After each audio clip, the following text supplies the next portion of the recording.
Caitlin, what is up? Hey, hey, hey, how's it going? So good. I'm so happy to see you. Um, yeah, this is great. I think to set the scene, today we're going to translate from um, Training Tuesdays to Logistics Tuesdays. And the reason we're doing that is because we've had so many amazing questions about this year's challenge. So really wanted to answer those questions for folks, give them insight into how they can join, really dig into some of those frequently asked questions that we've heard. So Yeah, what I start with introducing you. This is the first time you've joined us on one of the Training Tuesdays episodes. You're a new member of the Dempsey Center. You're managing the marketing and communications. Why don't you give us an introduction to who you are and why you're so passionate about what the work of the Dempsey Center and the Dempsey Challenge? I would love to. Thank you so much, Travis. So, my name is Caitlin. I'm the marketing and communications manager here at the Dempsey Center. I've been with the team since about May, but I'm so passionate about what the work that we do. My husband was diagnosed with cancer back in 2018. We had two small children at the time. He was only 26. It came out of nowhere. It was awful. And for about 5 months, we just felt so isolated and alone and at a complete loss. We had no idea what was going on. And unfortunately, we didn't know about the Dempsey Center. And now I'm just on a mission to make sure that everybody knows about all of the work that we do, all of our counseling, our complementary therapies, movement, fitness, nutrition, all at no cost. It's amazing. Everybody should know about Yeah. it. Absolutely. And you're doing an amazing job in spreading the message and spreading the word. And I think Thank one thing that we talk about was the ability for people who are not only in Maine to access the services, but from around the world, because we do have a global audience, we have a global challenge.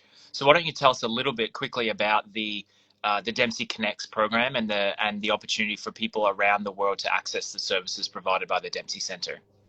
Right. So with COVID, as most things, we pivoted to being virtual and offering our services virtually. Something that we always wanted to do was to reach everybody in the state of Maine. I come from very rural Maine. I'm from Aroostook County. And there's nothing up there for people who are going through any sort of health crisis or any sort of diagnosis. So being able to offer our services to places in remote parts of the state is really cool. But the fact that we can offer select services to anyone in the country or across the world is just amazing. So movement and fitness classes, some of our nutrition workshops, they can be accessed from anywhere just via our Dempsey Connects platform. To be a part of that, you do still have to go through our Dempsey Center orientation, but that's just a chance for us to point you in the right direction of the services that we think would be best for you along your different points of your journey. Yeah. Well said. Thank you. I think best place for people to go find that information, dempseycenter.org. But really, let's tie it all together. And this is the reason why we're here. The Dempsey Challenge is the fundraiser, is the main fundraiser that allows us to do the work we do and allows us to provide those services for no cost. This is going to be your first challenge.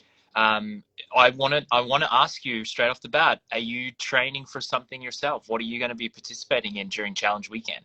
I am signed up for challenge. I'm currently signed up for the 10K, so we'll see how that goes. Haven't really been much of a runner. My husband's a huge runner, so he's kind of helping me. But I'm also following our Couch to 5K and Couch to 10K training plans, which you can find right on dempseychallenge.org that Tish, our movement and fitness coordinator, put together. They're so helpful and they're great for somebody like me who does not run a lot or honestly exercise a lot in general. Yep. So highly recommend checking those out. Amazing. Yeah. And obviously Training Tuesdays, usually where we are talking about those training plans and really digging into the information. So if you haven't seen those, please feel free. Once again, dempseychallenge.org, go to the participate page, train with us is the tab.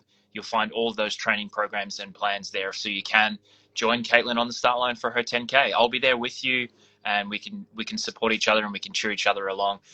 Hey, Debbie, I've got some comments here. Hey, Lisa, great to see you again. Now, talking about challenge, September 25th, September 26th, people can participate from around the world. We talked about the global challenge many times. If you are on the fence or if you are wondering how you can participate, once again, dempseychallenge.org, you can register as a global challenger. Today, we really want to dig in and talk about some of the local challenger questions. The event is going to look a little bit different to what it was in 2019. It's very different to what it was in 2020. We're very joyful and excited to get it back together in the park in Lewiston on September 25th and 26th.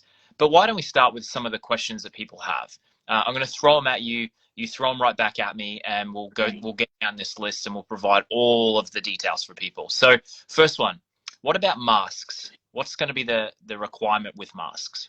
Yeah, that's been our number one question for sure, and deservedly so. I know we work with immunocompromised community, and they are our number one priority, keeping them safe.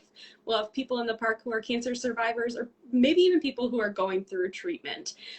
So we just want to protect and keep them safe. So we are requesting that all participants and spectators that they are masked when they're moving. So if you're not sitting down, have a mask on.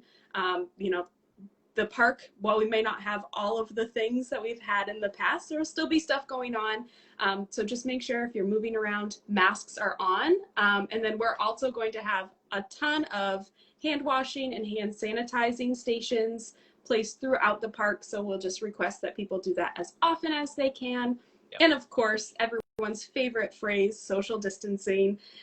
Tables, chairs, all of those things will be placed strategically throughout the park in an effort to keep people distanced. Yep, very good. Thank you for that. Now, one thing that I love about the challenge is the ability to grab your food, mix and mingle, sit and loiter and have conversations and enjoy the park. That may look a little different this year as well. Tell us about the food and the hanging out and the vibes in the park on challenge weekend as well. Yeah, so we're still trying to nail down details.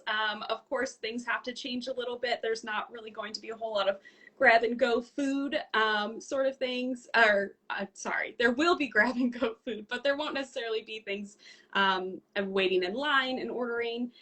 Just because, again, we want to reduce people grouping together. Obviously, with your family or teammates or your pod, those people, you can stay close together, but we're just going to try to reduce the mingling in the park. We'll still have things available, bottled water, fruits with rinds, just anything that we can do to avoid multiple people touching is the main goal for challenge this year.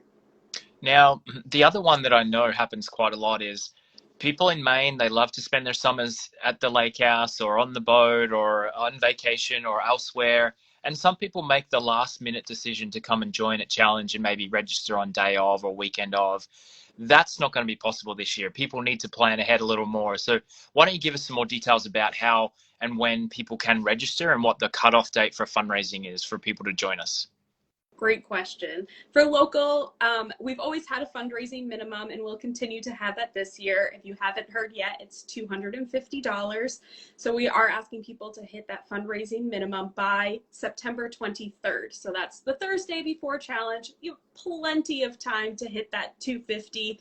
On our website, we actually have a road to 250.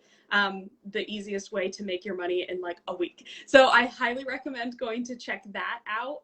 But unfortunately this year, just in an effort to reduce the amount of people in the park and the amount of people participating, we won't be able to accept walk-up registrations this year. Everything will have to be done in advance. And along with that, we're also hoping to get all of the stuff out to all of our participants beforehand. So you'll have your shirt and your bib before you even come to challenge instead of just picking it up all at once, which hopefully will make lives a little bit easier. Yeah.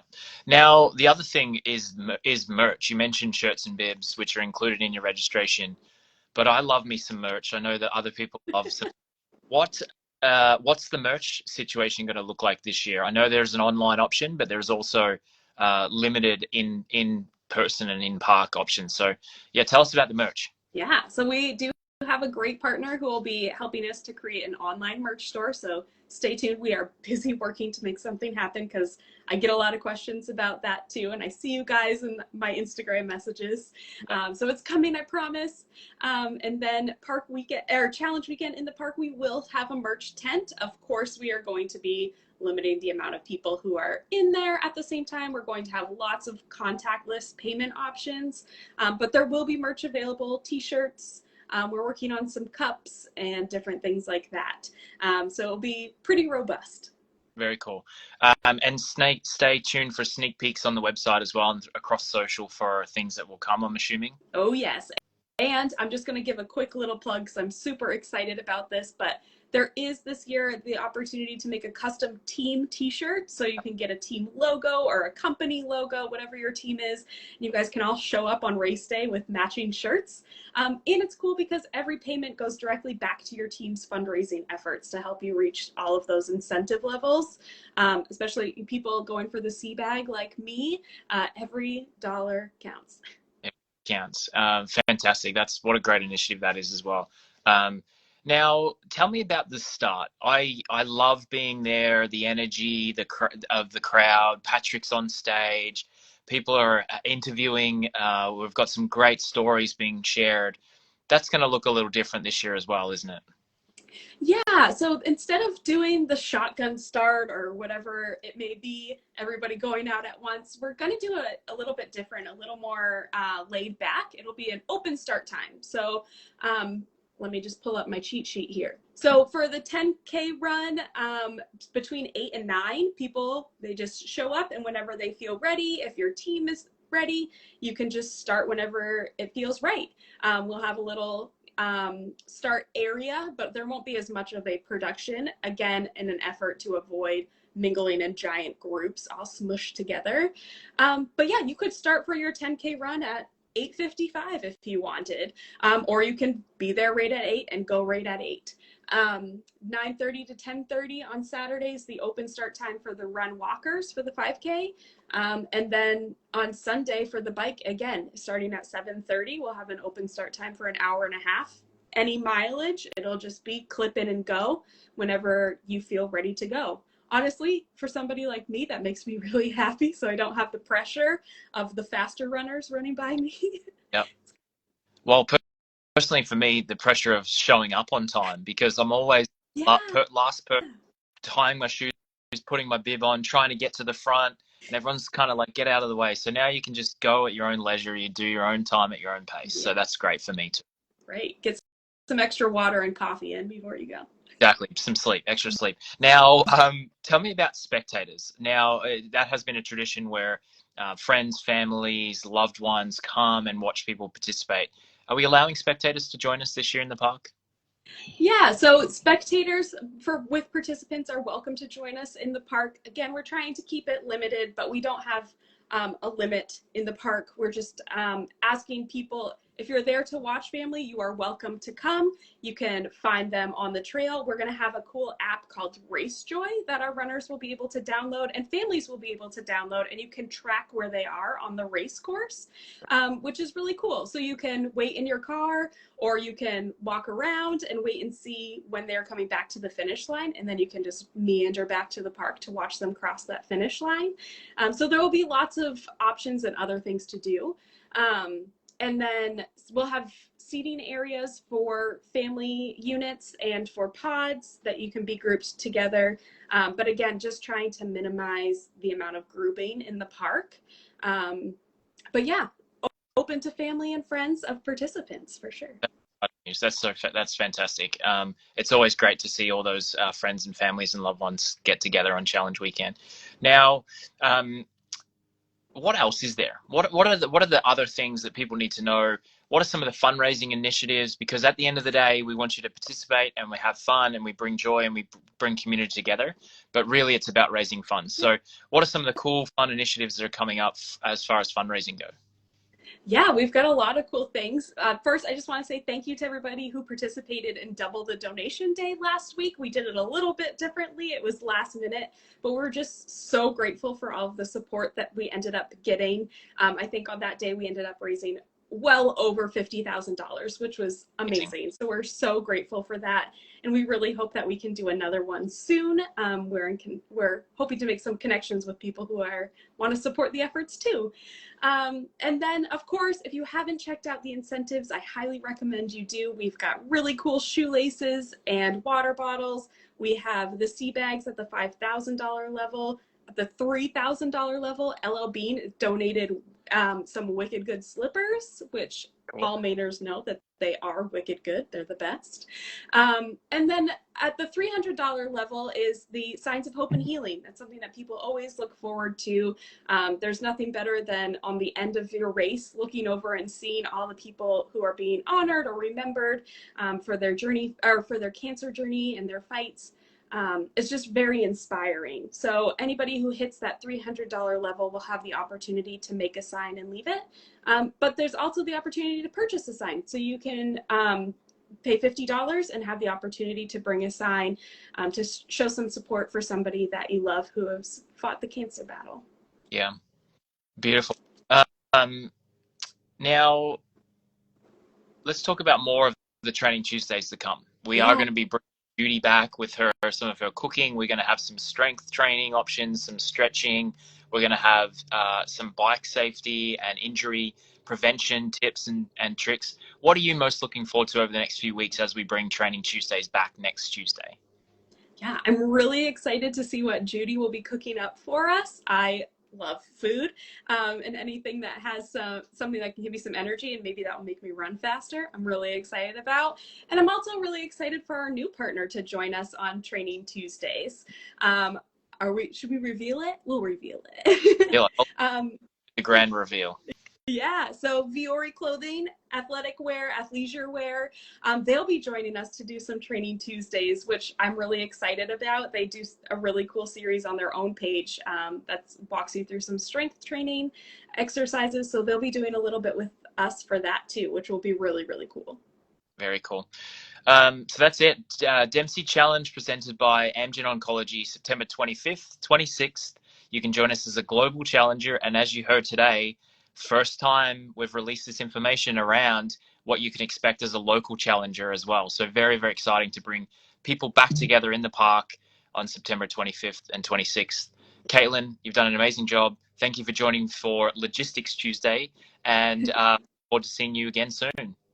Yeah, thank you so much, Travis. And just so everybody knows, we do have a little question box up in our Instagram stories right now. So if you have any other questions, please feel free to drop one in there and I will do my best to answer them today. Amazing.